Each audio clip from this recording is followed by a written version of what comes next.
तो जैसा डॉक्टर गिल साहब ने बताया था कि आज एक बहुत सुनहरा अवसर है। जब हम एग्रीमेंट साइन कर रहे थे तो मैंने गिल साहब से पूछा कि सर हमें बहुत अतिशीघ्र लॉन्च कर देना चाहिए। तो सर ने बोला कि सर एक बहुत पावन अवसर है हमारी सभी की ज़िंदगी में, खास करके जो गिल परिवार हैं उनके लिए, जो कि 17 फरवरी को है। तो ये दिन आज इसलिए चुना क्योंकि जिस शख्स की वजह से आज हम सब यहाँ उपस्थित हैं, मौजूद हैं, वो कहीं ना कहीं हमें इस प्रांगण में आशीर्वाद दे रहे हैं। और उनका ये जो आशीर्वाद है ये इतना फलेगा फूलेगा कि एक इतिहास हम गुड़ा में पनोरमा वर्ल्ड स्कूल के साथ में रचने को तैयार हैं। तो आप सभी का बहुत बहुत हार्दिक अभिनंदन। मेरा नाम दीपेंद्र शर्मा है और मैं राजस्थान बिजनेस हेड हूँ आकाश की तरफ से। आकाश पिछले 36 सालों से पूरे इंडिया में लगातार बहुत ही बेहतरीन आईआईटी और मेडिकल के रिजल्ट्स देते हुए आ रहे हैं और 350 से ज़्यादा ब्रांचेज और 100 से ज़्यादा इस साल जो फ्रेंचाइज हैं, लगभग 5 लाख विद्यार्थियों को पूरे हिंदुस्तान में, भारत में शिक्षा गुणवत्ता के साथ में दी जाती है। अब चूंकि हमारा जो सेंटर, हमारी ब्रांच है वो सीकर में भी है, झुंझुनू में भी है, लेकिन एक पेन जिसको एक दर्द बोल सकते हैं, वो दर्द हमेशा से जो हमारे टॉप मैनेजमेंट है उनके मन में रहा। मैं थोड़ा सा उस दर्द के बारे में आपसे चर्चा करता हूं। वो दर्द ये है कि बहुत सारे जो स्टूडेंट्स हैं जैसे ही 10वीं का एग्जाम पास करते हैं उनके दिमाग में ये ख्याल आता है कि अगर डॉक्टर और इंजीनियर बनना है तो सीकर चले जाते हैं, जयपुर चले जाते हैं और बहुत सारे बच्चे कोटा चले जाते हैं। अब होता क्या है कि पिछले 20 वर्षों से मैं इस इंडस्ट्री में as a psychologist, as a counsellor, business person और ये मान के चलिए कि विद्यार्थियों का बहुत एक करीबी एक दोस्त की तरह रहा हूं। तो विद्यार्थियों के जीवन को बहुत करीब से मैंने देखा है। एक ऐसा विद्यार्थी जो लगातार 15 सालों तक अपने परिवार के साथ में रहा, सुबह का नाश्ता किया, दोपहर का लंच स्कूल के दोस्तों के साथ में किया, शाम का खाना घर जाके खाया, माता पिता की परवरिश में रहा और अचानक अपनी जगह छोड़कर मेडिकल और इंजीनियरिंग की प्रवेश परीक्षाओं की तैयारियों के लिए एक दूसरे शहर में चला जाता है, जहां हॉस्टल में रहता है, हॉस्टल का खाना खाता है, अपने पेरेंट्स से दूर रहता है। तो एक सर्वे के दौरान यह मालूम चला कि बहुत सारे ऐसे होनहार विद्यार्थी जिन्होंने कक्षा 10 और कक्षा 12 में बहुत अच्छे अंकों के साथ में बोर्ड को उत्तीर्ण किया, 80%, 90%, 95%, और ऐसे विद्यार्थियों में 10 में से सिर्फ 2 ही ऐसे विद्यार्थी हैं जो स्कूल में तो टॉपर हैं परंतु कोचिंग्स के रिजल्ट्स में उनको 2-3 साल लगाने पड़ते हैं मेडिकल प्रवेश परीक्षा को क्लियर करने में। तो जब इस पूरी व्यथा को समझा गया तो एक चीज सामने आई और वो चीज ये सामने आई कि विद्यार्थी जब अचानक अपने घर परिवार को, अपने स्कूल को छोड़ देता है तो एक मेंटल ब्लॉकेज के साथ में खुद से लड़ाई लड़ता हुआ इन प्रवेश परीक्षाओं की कंपटीशन की तैयारी करने में जुट जाता है, जहां पर टीचर सिर्फ 6 या 7 घंटे उसके साथ में इंस्टीट्यूट में रहते हैं, बाकी के 18 घंटे उसको स्वयं के साथ बिताने पड़ते हैं। इन सभी चीजों को देखते हुए आकाश टॉप मैनेजमेंट में पूरे हिंदुस्तान में एक शुरुआत करी कि विद्यार्थियों को अब कहीं जाने की जरूरत नहीं है, क्योंकि स्कूल से बढ़िया शिक्षा कहीं मिल नहीं सकती, स्कूल से बढ़िया विकास कहीं हो नहीं सकता, स्कूल से बढ़िया 360 डिग्री का जो डेवलपमेंट है वो कहीं नहीं हो सकता। तो क्यों ना एक ऐसा प्रोग्राम बनाया जाए जिसमें विद्यार्थी अपने स्कूल में रहे, सुबह आए, प्रार्थना करे, प्रार्थना के बाद में क्लासेस में जाए, अपना रेगुलर क्लासरूम सिलेबस पढ़े और सिलेबस पढ़ने के साथ साथ मेडिकल इंजीनियरिंग जो कंपटीशन एग्जाम्स है। हमारे बीच में नवलगढ़ के प्रधान दिनेश जी सुंडा पधार चुके हैं, उनका जोरदार स्वागत, अभिनंदन, तालियां जोरदार से दिनेश जी सुंडा के लिए। वो आए और अपना स्थान ग्रहण करें। दिनेश जी सुंडा जोरदार तालियां के लिए नवलगढ़ प्रधान दिनेश जी सुंडा, हार्दिक स्वागत है, अभिनंदन है। प्रणव प्रिय दोस्त।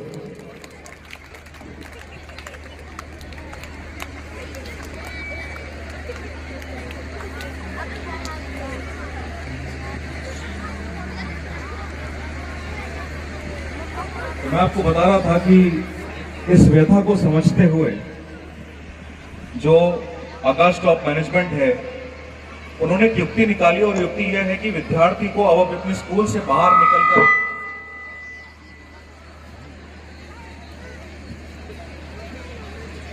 जो एक कोचिंग संस्थान में जाना पड़ता है उसका क्या बीच का रास्ता है। तो बीच का रास्ता यह है कि वो विद्यार्थी अपने स्कूल में ही रहे, सुबह प्रार्थना करे, क्लासेस में जाए, अपना रेगुलर सिलेबस पढ़े और उस सिलेबस के साथ साथ ये मेडिकल और इंजीनियरिंग प्रवेश परीक्षाओं की तैयारी करे, गेम्स खेले, कबड्डी में भाग ले, पोइट्री करे, ऐसे राइटिंग में जाए। क्योंकि ऐसे विद्यार्थी जो सिर्फ कोचिंग प्रीमाइसेस में जाकर कोचिंग कर रहे हैं, जब वो आईआईटीज और मेडिकल कॉलेज में जाते हैं तो हो सकता है कि एकेडमिकली उनका विकास हुआ हो, परंतु as a person, as a personality उनका कोई विकास नहीं होता और आने वाले जिंदगी में वो बहुत स्ट्रगल में आगे बढ़ते रहते हैं।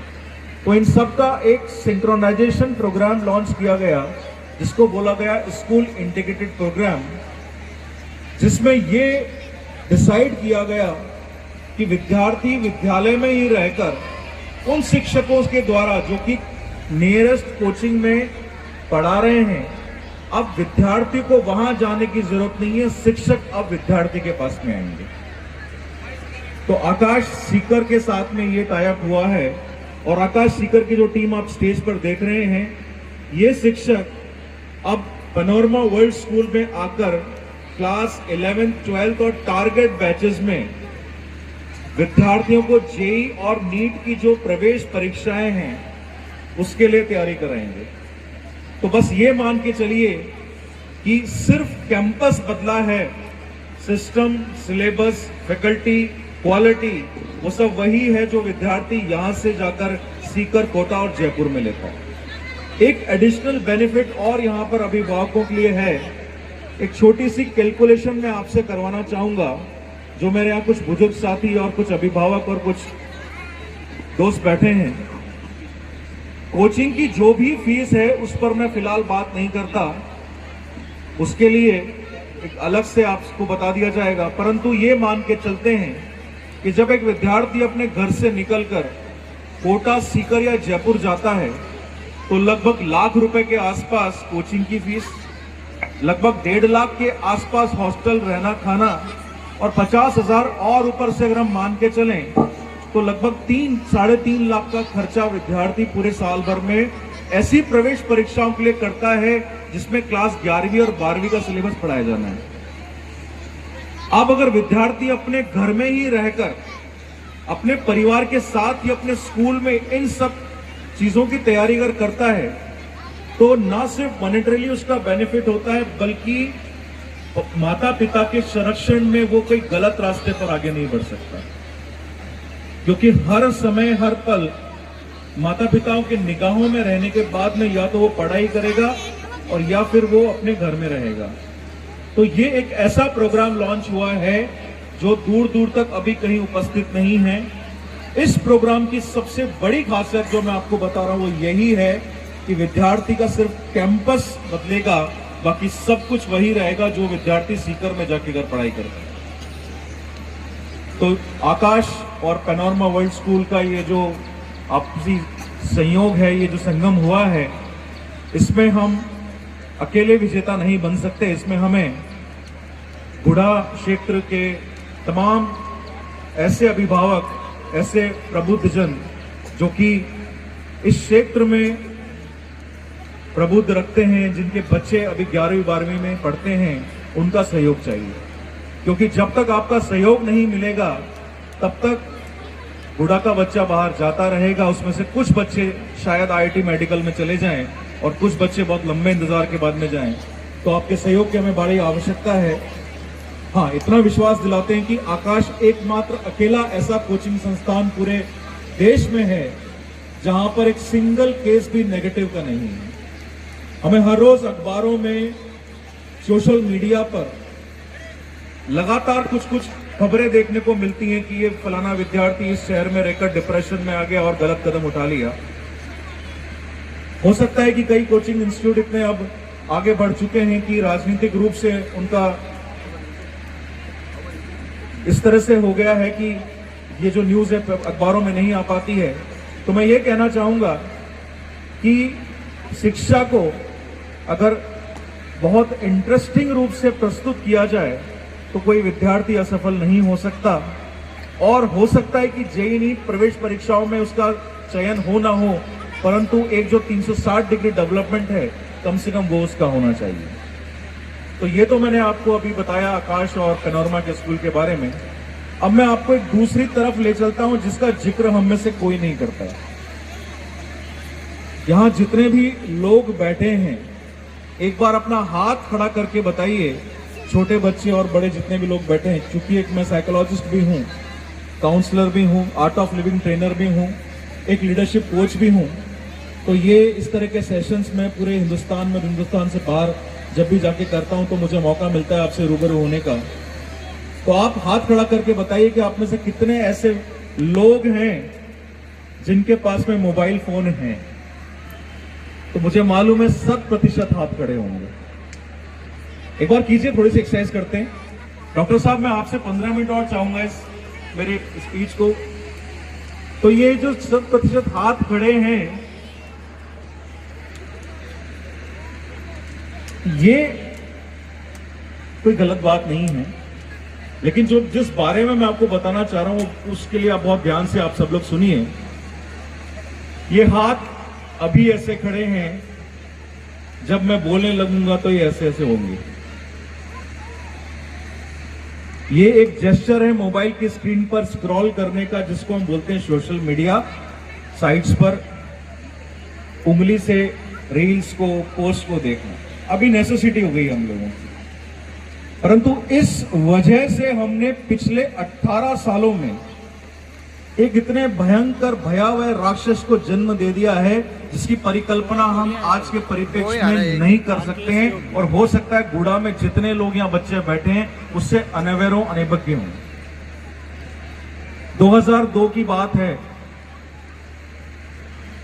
मैं इंजीनियरिंग कॉलेज में अपने एनआईटी में मेरा फर्स्ट ईयर था, और इंटरनेट उस समय बस पैर पसार ही रहा था। तो एक कमरे में हमें ले गया गया जहां कंप्यूटर लगे थे, जूते खुलवा दिए गए कि जूते खोल के कंप्यूटर रूम में जाना पड़ता था। मैं और मेरा मित्र एक दूसरे के पास में हम कंप्यूटर पे बैठे, और मेरे मित्र ने मुझे कोनी मार के बोला कि देख ये कुछ नया है, ऑर्कुट नाम का, जिसपे हम आसपास बैठे हैं, आपस में बातें नहीं कर रहे हैं और एक दूसरे को मैसेज कर रहे हैं एक दूसरे के पास बैठकर। तो क्रांति सी छा गई। कुछ लोग जानते होंगे शायद ऑर्कुट के बारे में। 2006 और 7 में ऑर्कुट से बढ़कर एक और सोशल मीडिया प्लेटफॉर्म आया जिसको हमने फेसबुक बोला। सब जानते हैं फेसबुक के बारे में। अब ये फेसबुक आने के बाद में क्या हुआ दोस्तों, कि हर एक अपनी छोटी बड़ी निजी जो जानकारियां हैं हमने वो फेसबुक पोस्ट पर डालना शुरू कर दी। अगर हम जयपुर में कोई भ्रमण पर जा रहे हैं तो वहां हम पोस्ट कर रहे हैं कि आज मैंने जंतर मंतर देखा। अगर हम किसी रेस्टोरेंट में खाना खाने जा रहे हैं तो फोटो क्लिक करके उस पर डाल रहे हैं कि आज मैंने बेहतरीन पिज्जा खाया। आज मैं अगर कहीं सैर सपाटा करने जा रहा हूं तो मैं उस पर फेसबुक पोस्ट पे या इंस्टाग्राम पे डालूंगा कि मैंने ये फलाना काम किया। यही नहीं, आपके मोबाइल फोन में जब कोई भी एप्लीकेशन आप लोग डाउनलोड करते हो तो आपसे वो परमिशन लेता है कैमरा और माइक्रोफोन की, लेता है नहीं लेता है। हमारी निजी जिंदगी निजी रही नहीं, और इस वजह से धीरे धीरे धीरे धीरे हमारा हर एक निजी डेटा इन सोशल मीडिया प्लेटफॉर्म्स बनाने वाली कंपनीज के पास में जाता रहा। 2018 में फेसबुक ने अपना नाम बदलकर मेटावर्स कर लिया। अब ये कहानी मैं आपको इसलिए नहीं सुना रहा हूं क्योंकि मैं इस कहानी के माध्यम से आपको ये बताना चाह रहा हूं कि मैं कितना अपडेटेड हूं सोशल मीडिया के लिए। मैं इसलिए बताना चाह रहा हूं कि 2018 के बाद में धीरे धीरे आर्टिफिशियल इंटेलिजेंस एआई का स्वरूप बदलता गया, और आज जनरेटिव एआई के बाद में एजेंटिक एआई आना शुरू हो गया है। अमेरिका में हुए एक सर्वे के अनुसार 2030 तक लगभग 47% काम जॉब्स खत्म हो जाएंगे। 2035 तक ये आंकड़ा 60% पहुंच जाएगा। इसकी शुरुआत अभी हो चुकी है। मैं कुछ ही दिन पहले दुबई में था और दुबई के पास में एक शहर है शारजाह। शारजाह में एक ऐसा बैंक ओपन हुआ है जहां पर एक भी इंसान नहीं है। सारा काम कंप्यूटर रोबोट से होता है। कुछ महीनों पहले अमेरिका के सबसे बड़े ऑर्थोपेडिक हॉस्पिटल में नी रिप्लेसमेंट सर्जरी का रिकॉर्ड बनाया गया रोबोट्स के द्वारा, एआई के द्वारा। चाइना एक ऐसे ब्रिज का निर्माण कर रहा है जहां पर एक भी मैन पावर अलॉटेड नहीं है, सारा काम कंप्यूटर रोबोट्स कर रहे हैं। तो हम जिस गति से आगे बढ़ रहे हैं, हम जिस ऊर्जा से आगे बढ़ रहे हैं, जिस चीज के लिए आगे बढ़ रहे हैं, अगर उसमें हम इस एआई को बीट नहीं कर पाए तो हम आगे क्यों बढ़ रहे हैं? क्या कभी ये प्रश्न, क्या कभी ये समस्या का जिक्र हमने अपने बच्चों से किया? नहीं किया। आज ये चर्चा मैं यहां इसलिए छेड़ रहा हूं क्योंकि आज इस चर्चा के बारे में आप जिक्र करना शुरू कीजिए। इसीलिए इस एआई को अगले 7-8 साल में बीट करने के लिए हमें बहुत ही गुणवत्ता भरी शिक्षा, अनुशासन, रेगुलरिटी और क्वालिटी की जरूरत पड़ेगी। इसीलिए आकाश ने अपना पूरा कोर्स, पूरा करिकुलम इस तरह से डिजाइन किया हुआ है कि अगर विद्यार्थी उस कोर्स, उस करिकुलम को तरीके से समझ ले, पढ़ ले, रेगुलर रह जाए तो श्योरली उसका जो रीच है वो वर्ल्ड के टॉप आईआईटीज और मेडिकल कॉलेज तक जा सकता है। और वो व्यक्ति, वो बच्चा अगर इन कॉलेजेस में पहुंच जाए तो एआई को बीट कर सकता है। तो दो तरह के बच्चे आगे मिलेंगे हमें। एक वो बच्चा जो एआई को कंट्रोल कर रहा होगा और एक वो बच्चा जिसे एआई कंट्रोल कर रहा होगा। तो अब ये हमें डिसाइड करना है कि हम किस तरफ आगे बढ़ना चाहते हैं। अंत में सिर्फ एक छोटी सी कहानी मैं आपको बताना चाहता हूं, उसके बाद मैं माइक में हैंड ओवर करूंगा क्योंकि बहुत लंबा प्रोग्राम है, बहुत सारे और भी चीजें हैं।